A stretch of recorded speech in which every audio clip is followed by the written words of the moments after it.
د پښتو فلمونو اداکاره سحر خان نن سبا څه کارونه کوي؟ که غواړئ چې تاسو هم خبر شئ نو دا ویډیو سره تر اخره پورې وګورئ او زموږ چینل هم سبسکرایب کړئ، ورسره بیل آیکن هم ووهئ.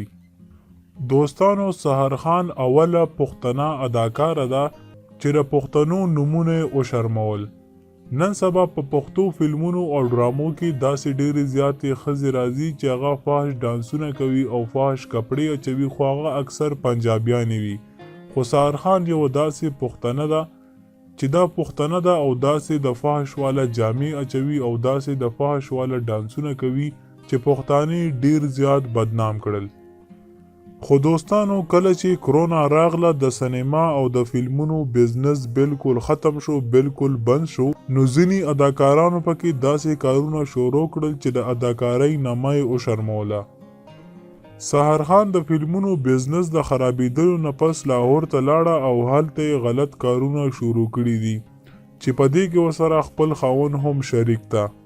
دوستانو، د دې اداکاري یو غټ زوی هم ده، خو دا بیا هم دا کارونه کوي. څومره د شرم خبره ده. تاسو د سحر خان د دې کارونو باره کې څه ویل غواړئ؟ موږ ته په کمنټ کې ضرور نه ضرور ولیکئ. تر بلې ویډیو مو په لوی الله سپارم. خدا حافظ.